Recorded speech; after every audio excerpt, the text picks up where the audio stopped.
Thanks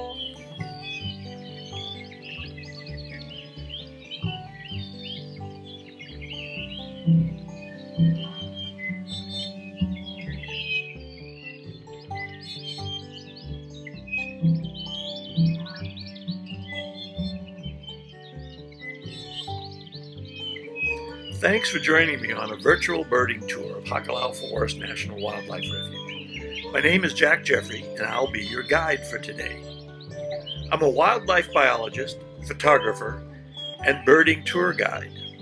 I've lived in Hawaii for almost 50 years, most of that time working on Hawaii's birds.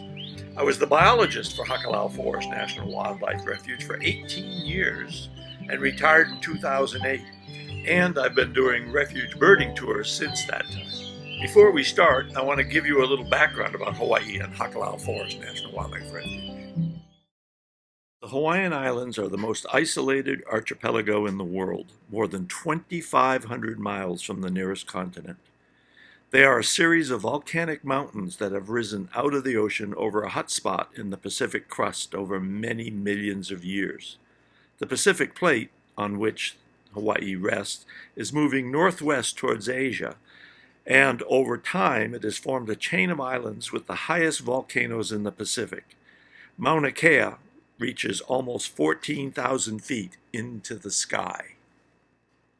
Because of Hawaii's isolation, very few plants, birds, insects, or other living things ever made it over the vast Pacific Ocean to settle on these new islands. It has been estimated that colonization of the islands happened only once every 30 to 60,000 years. But over millions of years, through evolution and adaptive radiation, they became many different species found nowhere else on Earth, such as seen in the Hawaiian honeycreeper family. The first humans to inhabit the islands were the Polynesians, arriving over 1,000 years ago. This started a change that has only accelerated in recent times. About 250 years ago, the European explorers made their mark. From first contact, a continuous course of people from around the world visited the islands, bringing with them many different kinds of plants, birds, and mammals, including rats, cats, mongoose, as well as grazing animals, cattle, pigs, sheep, and a menagerie of other habitat-modifying beasts. Interestingly, Hawaii's only native land mammal is a small insectivorous bat. Plants in Hawaii have evolved without grazing mammals, and in the process lost their defense mechanisms against the introduced grazing animals. Hawaiian plants had no spines, had no bad-tasting chemicals to ward off these grazers. Hawaii's forests were like a giant salad bar for these animals. Over time, they took their toll on native habitats, as seen here, and on all of the native creatures that inhabited these forests. Sometime in the mid-1800s, mosquitoes were introduced to the islands, along with deadly avian or bird diseases, malaria and pox. Hawaii's birds evolved without these diseases and had no resistance against them. Native birds in the lowlands were completely decimated by the late 1800s. Over time, the mosquitoes adapted and have moved uphill, wiping out native bird populations at ever higher elevations. Today, for the most part, native forest birds are only found above 4,500 feet elevation. And because of global climate change, this wave of death from disease-bearing mosquitoes is continuing to move higher and higher elevations, taking more bird species with them. It's a very sad story. But today, researchers are working on methods to remove mosquitoes from the environment. Hopefully, it'll happen in time before they reach the upper elevations of Hakalau Forest. Hakalau Forest National Wildlife Refuge is one of the most important refugia for native Hawaiian forest birds and their habitat in Hawaii. It's located on the east side of Hawaii Island, or the Big Island, and was the first national wildlife refuge established in the United States to protect rainforest habitat and endangered species. It's almost 33,000 acres in size, or about 50 square miles. Although some of the remaining populations of native birds are found within the refuge boundary, the threats to their survival still exist. Before Hakalau Forest was established in 1985, the land was a matrix of cattle ranches owned by local families on which they grazed cattle for well over 100 years. As a result of continuous grazing, much of the understory of the Ohia rainforest was completely destroyed. Grazing prevented regeneration of native trees and shrubs. At the higher elevations, the once great koa forest had been completely destroyed, pasteurized, if you will, with only a few dead and dying koa trees remaining. Here, the introduced grasses from around the world had been planted to provide forage for these cattle. In the old-growth Ohia forest, at slightly lower elevations, some of the Ohia tree canopy remained, but the native ground cover was gone. This area is the last stronghold for 6 species of native Hawaiian honeycreepers, 4 of which are endemic to Hawaii Island, as well as several other native bird species. 5 of these are endangered. To stop the destruction and restore the habitat on the refuge managers had a difficult task. First, fences needed to be constructed, and then the feral animals removed. To date, over 65 miles of fence has been constructed, and hundreds of feral animals have been removed from the landscape. Over the past 35 years, the upper pastures were replanted with hundreds of thousands of native trees and shrubs, and the habitat invasive weeds have been removed, all with the help of hundreds of volunteers. As a result, habitat has been created in what was once open pasture. Where 35 years ago, not a tree stood and not a native bird could be heard, today, these areas are covered in young forest and native birds flourish. Pretty exciting stuff. Outside of some of the refuge boundary fences, cattle still graze. In these areas, a park-like setting is maintained by the cattle. Slowly, the old trees die, and the forest dies with them. Fencing the refuge boundaries and removing the feral animals has proven to be a boon to regeneration of native understory plants and trees, and of course, the native birds.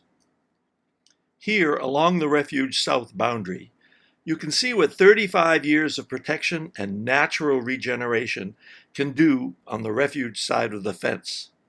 It also serves as a reminder of what we've lost.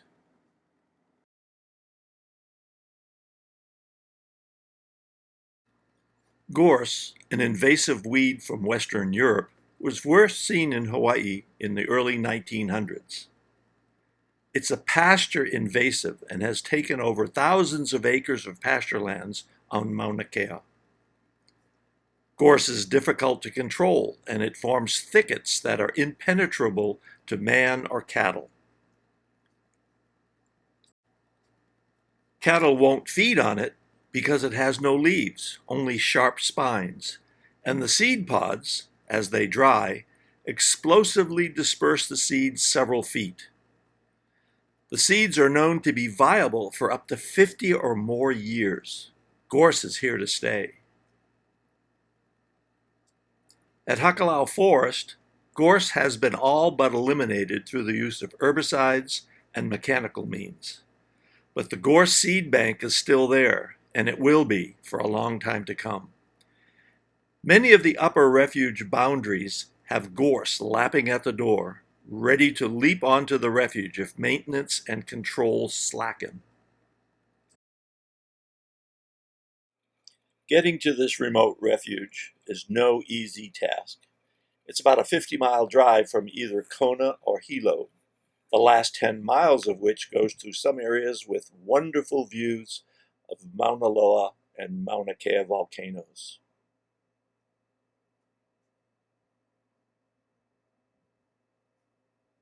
Did I mention, although it's only 10 miles, it's over a very rough road and it's almost an hour's drive.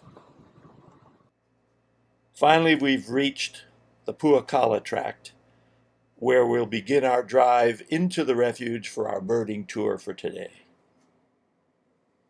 It's a beautiful morning at the refuge, and let's hope we see some birds this morning. Anyway, we're going to take a walk down, see beautiful views of Mauna Kea, and now we're going to enter the planted koa forest. We often get creepers, Akiapola'au, and some of the other birds, amakihi and whatnot, here in this planted forest right around and through here. So anyway, we're going to take a look and start our tour for the day. And here we are.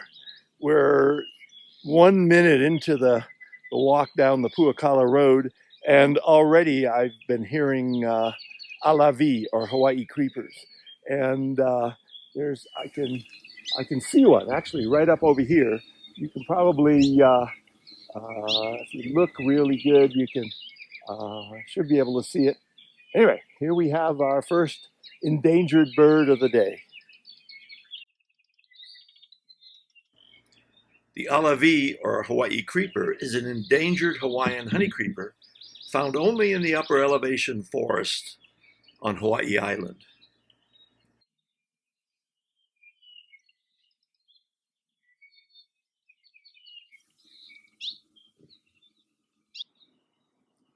Although they look similar to amakihi, they differ in their feeding behavior. Alavi are insectivorous, creeping up the bark of the trees, foraging for insects. They are more olive green, sort of drab colored, more like a female amakihi.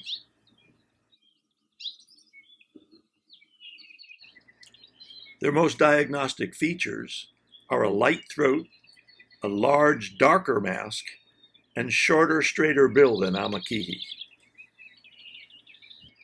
The alavi throat is lighter than the breast, unlike amakihi, where the throat and the breast are the same color.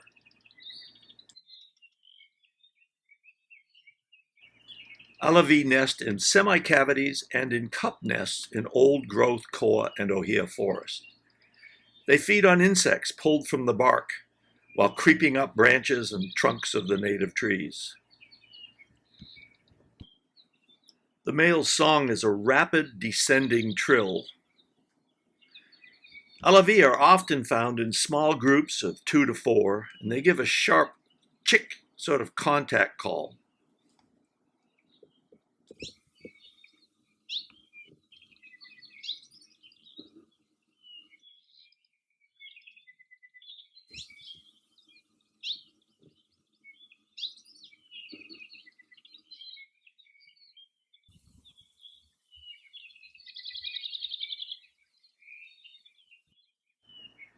The young alavi, or hatchier birds, as seen here, have almost no mask and a very light eyeline.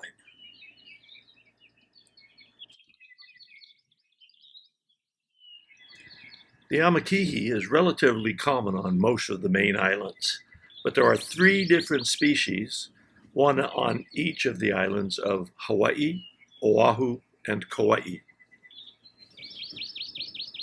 Male and females differ in plumage. The male is bright yellow with a distinctive black mask and a thin black down-curved bill. The female amakihi is more drab gray-green with a lighter mask. It's somewhat easy to distinguish juveniles, as they can look like females, but often are grayer, don't have a mask, and have light buffy wing bars. Amakihi are omnivorous. They feed on nectar, insects, and fruit. They can commonly be seen feeding in red ohia flowers or the bright yellow mamani tree flowers.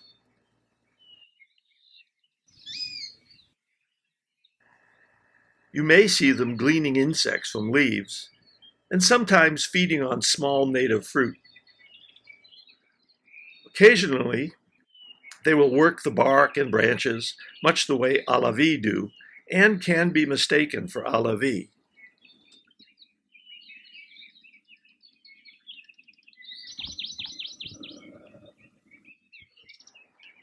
The song, sung only by the males, is a rapid trill.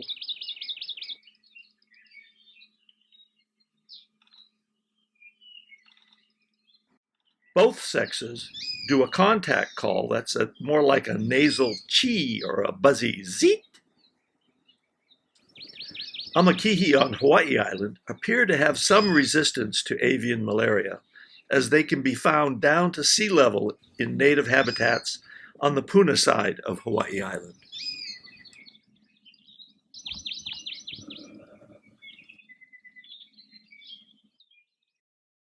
The apapane is the most common Hawaiian honey creeper and found on all of the main islands. It's one of the most often seen birds at Hakalau Forest.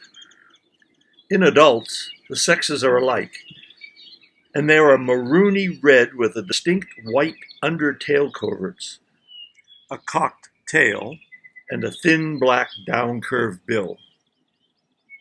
I often tell people on my tours that if you see a red bird fly overhead with white undies, it's an apapane.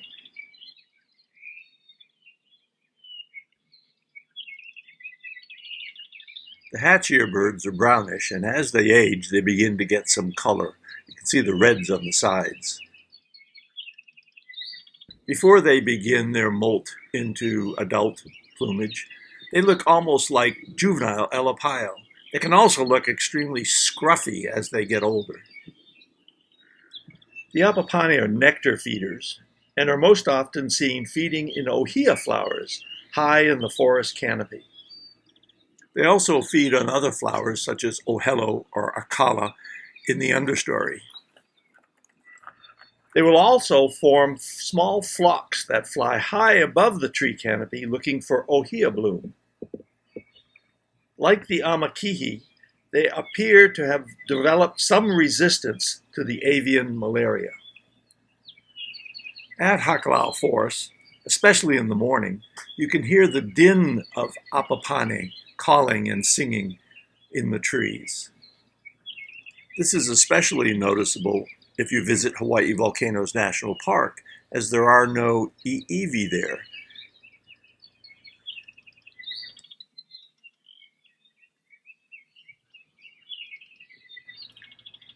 Listen to the background sounds. Most of what you'll hear are apapane.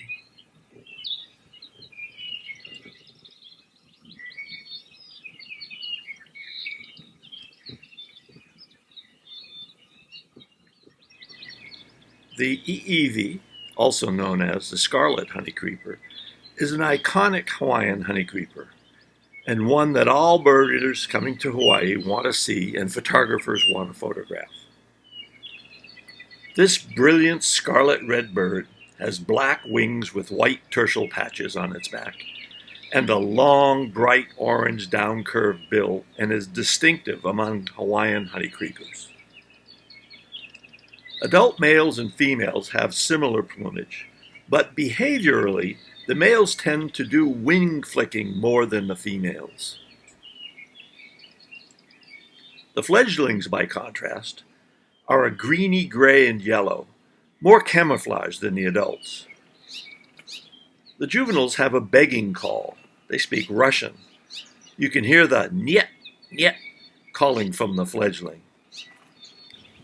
The adult i'iwi song is a long, squeaky, nasally whistle that sometimes sounds like a rusty gate hinge.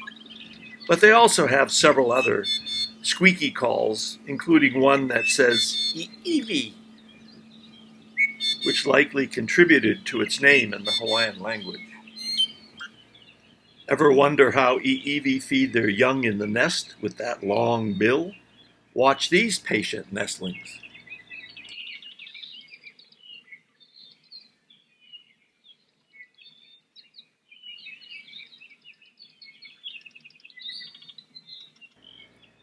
In the past, i'iwi were found on all of the main Hawaiian islands, from the mountain forests to the coasts.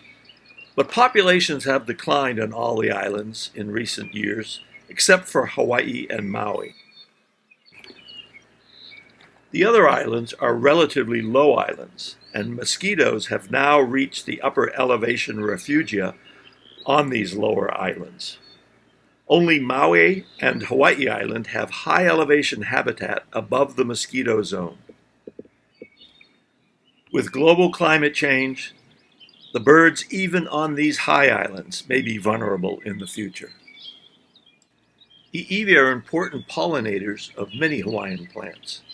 One group, the Lobelia family, has almost 140 endemic species in 5 endemic genera that evolved in Hawaii over the last 14 million years. They have curved flowers that fit the I'iwi bill like a glove, and you can often see the pollen on their forehead from the flowers they visit. This is an area along Puakala Road where we've heard some Hawaii Akepa in the past.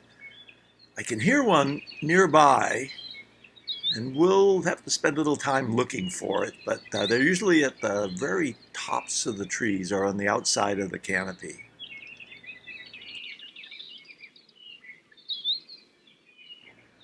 Akepa feed in the leaf buds of the ohia. They use their bill to open up the leaf buds and feed on micro insects inside the leaf buds. The Hawaii Akepa is one of the smallest of the Hawaiian honeycreepers, weighing less than 10 grams. It's endemic to the old growth forest on the Big Island. Endangered and rare, they are found only in 3 places on the island, of which the largest population is at Hakalau Forest. The male Akepa is a stunning day-glow orange, whereas the female is a brownish gray with a yellow or orange wash on the front. Males and females tend to feed not far from each other, both calling a soft, high-pitched 3-note contact call. Like other Hawaiian honeycreepers, only the male sings. The Akepa song is a high-pitched descending trill. The Akepa is the only obligate cavity nesting honeycreeper. The female builds a nest in a cavity in a broken branch or rot spots in large ohia trees. This is a good reason to protect the remaining old-growth ohia forest habitat.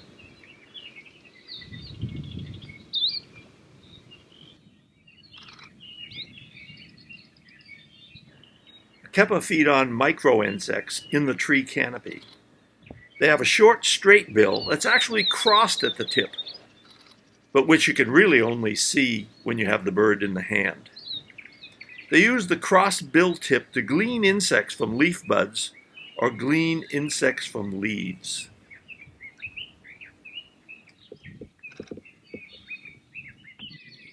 Okay, we've been waiting about 10 minutes, and an Akiapola'au is singing just maybe 100 yards away from us.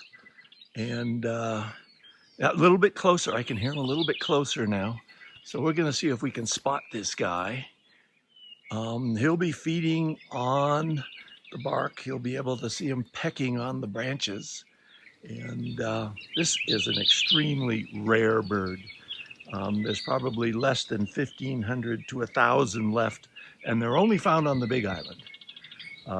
It's a Big Island endemic. It's a Hawaiian honeycreeper. So yeah, he's coming. I can hear him closer. He's coming in closer. Spotted him up in the tree, right up over here.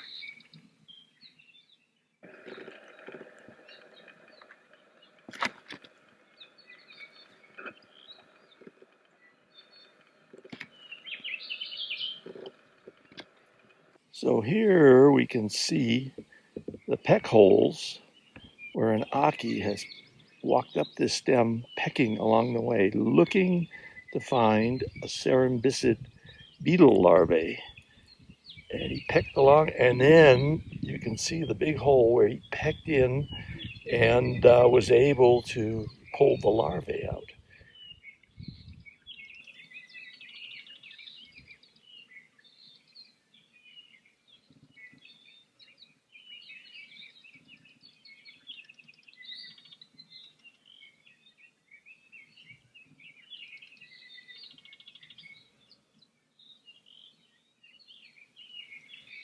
Here's a branch, and what we're looking for is a cerambycid beetle larvae. This is what the Akiapola'au feed on.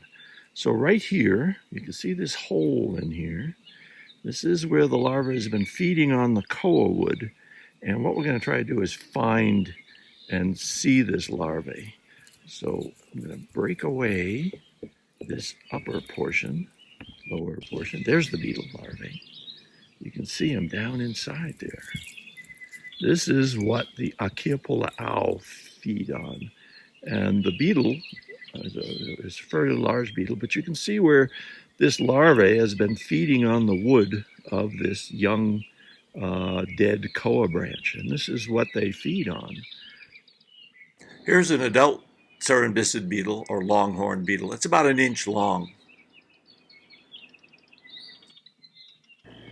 The Akiapola'au have an unusual feeding behavior. They peck along the branch, looking and feeling for larvae tunnels. When they find the right spot, they peck with their lower bill down into the branch, pounding rapidly on the branch with their mouth open, and then use the upper bill to reach into the hole and extract the larvae, as you saw this bird just do.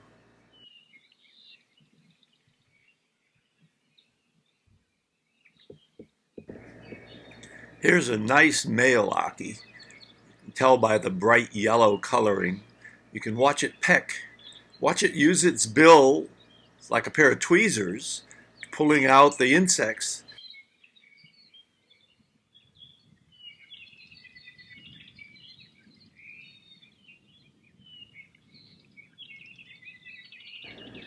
Here's a female. You can tell she's not as bright as the male.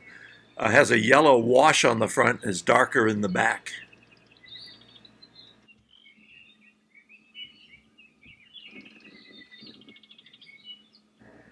Generally, Akiapola'au only breed every other year and only lay one egg.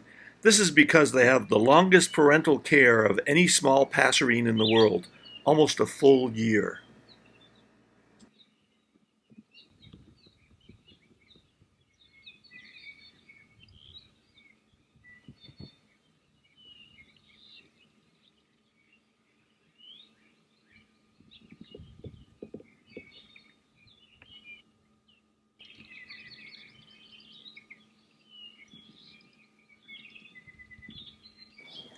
This juvenile is about 6 months old, fairly proficient at feeding, but it's still being fed by its parents. You can tell that it's a juvenile by the lack of color and the buffy wing bars.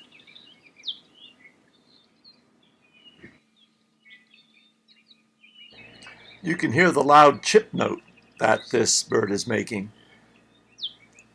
We call it a beacon call because it helps us find these birds when there's a juvenile around.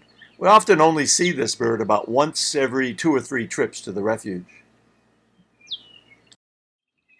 The Elepaio isn't a Hawaiian honeycreeper, but actually an old world flycatcher endemic to the Hawaiian Islands. An ancestor to the Elepaio got to Hawaii many millions of years ago and eventually evolved into the Hawaii Elepaio. There are 3 species: the Hawaii Island Elepaio, the Oahu Elepaio, which is endangered with a population of about 400, and the Kauai Elepaio. The Elepaio feed by catching flying insects and searching tree bark and leaves for insects. It's a curious bird and will often follow birders through the forest. The sexes are fairly easy to tell apart. The male Hawaii Elepaio is mostly black in the throat, and in the female, it's mostly white. The juvenile Elepaio tend to be tan in color with buffy wing bars instead of white wing bars. All have a distinctive white rump and vent, and a tail that's usually cocked up. There are 3 Elepaio morphs on Hawaii Island. The Hakalau morph, which I think is the prettiest of the 3, because it's the most colorful, being a rich brown with dark wings and white wing bars. There's also the conamorph, which tends to be less contrasty and lighter in color. And then there's the higher elevation morph, or the Mauna Kea elepaio. This bird is very light-headed. The reason it's light-headed is because of the elevation. You know, less oxygen. By the way, that was a joke. The elepaio song is reminiscent of its name, elepaio. And the elepaio call reminds me of a rubber ducky. The elepaio is associated with Hawaiian culture and mythology. It helped the ancient canoe builders to select the right tree for building a canoe. As the builders searched the forest for a suitable large koa tree, if an elepaio pecked at the tree, it was a sign that the tree had insect damage and probably not good for canoe construction. But if the elepaio showed no interest in the tree, it indicated that the log was likely suitable for a canoe. We've been walking around for a while and haven't heard any of the endangereds, but this is the kind of spot where oma'o sometimes will show up. There's lots of olapa and lots of ohelo and pilo and kolea and various other plants that the oma'o feed on. They're berry feeders. Oma'o are the native thrush. Anyway, this is a good spot for oma'o, and we're going to keep an eye out.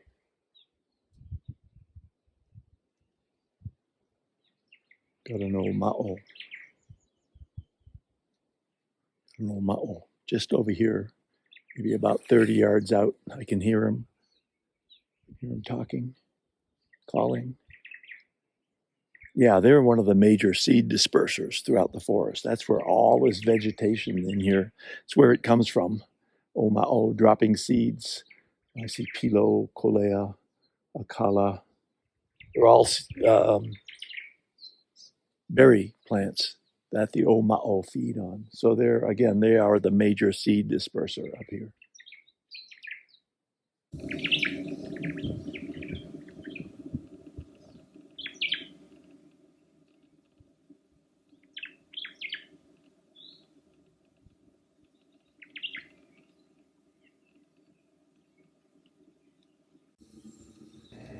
The oma'o, or Hawaii thrush, is endemic to the Big Island and found only on the east and southeast side in the upper elevation rainforest. This gray-brown bird is one of the bigger birds of the rainforest, and its voice is larger than life. At one time, there were thrushes on most of the Hawaiian Islands, but disease and habitat loss have eliminated them from the islands of Molokai and Oahu. There were two native thrush species on Kauai, the kama'o and the puaiohi. The kama'o is now extinct, but the puaiohi, although still in existence, is critically endangered and has a population of only several hundred birds.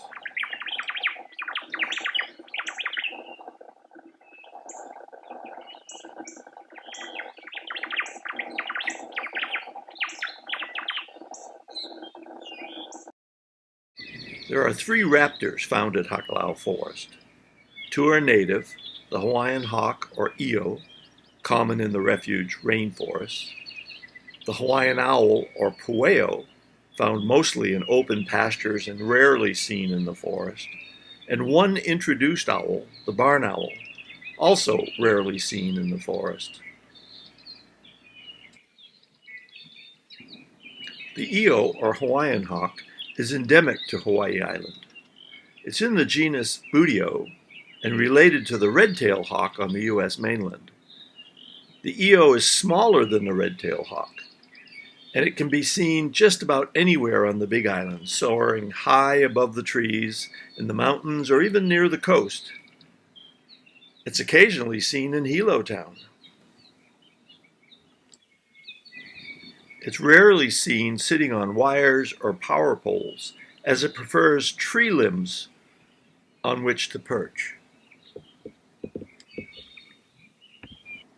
This raptor feeds mostly on birds, both native and introduced, and also feeds on rodents. There are two color morphs, not related to sex or age, but actually genetics. There's the dark morph and the light morph. The pueo, or Hawaiian owl, is found on all of the major islands. It generally feeds on mice and rats, but has been noted to feed on native birds as well. It's a diurnal owl, and most often seen in the mornings and afternoon hunting over pasture lands. The pueo can easily be seen roosting on fence posts along the Waimea end of the old Saddle Road. The barn owl is nocturnal and rarely seen during the day. It's most often seen flying over roads at night in the car's headlights, or sometimes on fence posts on the roadsides at night. The nene, or Hawaiian goose, is endemic to the Hawaiian Islands and have a very interesting story. They are the rarest goose in the world. This small goose lays the largest egg of any goose when compared to body size. Clutch size is 2 to 4 eggs. In 1996, 30 nene were reintroduced to Hakalau Forest, and through predator control and nest monitoring and protection, the population at the refuge has increased to about 200 birds today. In the 1950s, only about 25 to 30 of these birds existed in the world. Predation from introduced predators, such as cats, mongoose, rats, dogs, and even wild pigs, as well as hunting and habitat loss, reduced a once abundant Hawaiian goose population to almost extinction.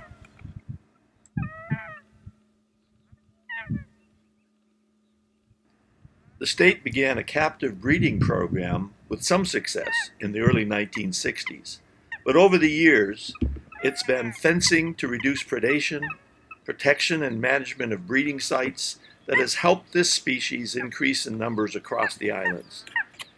The nene was recently downlisted from endangered to threatened. The Hawaii population today is about 3,000 birds.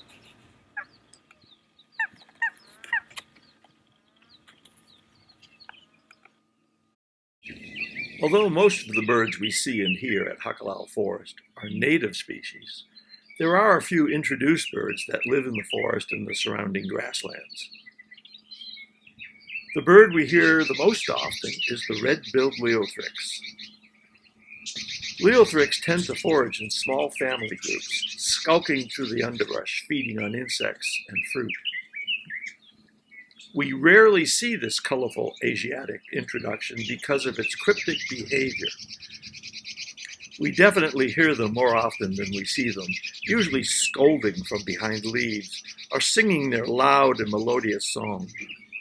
Another Asiatic introduction, the Japanese white-eye, or now called the warbling white-eye, tend to be in low numbers at Hakalau Forest. They're usually seen high in the tree canopy where they feed on insects and nectar on occasion. Their call is a high-pitched twitter. Two North American introductions, the northern cardinal and the house finch, are most often heard rather than seen.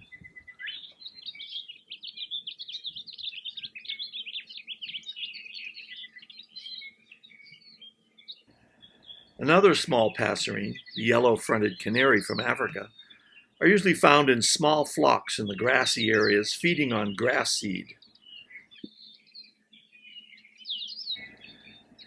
There are 3 species of introduced game birds that can be seen easily while walking down Refuge Road. The Kalige pheasant from India, Urkel's francolin from Africa, and the American wild turkey. All 3 of these game birds were introduced to the islands for hunting many years ago.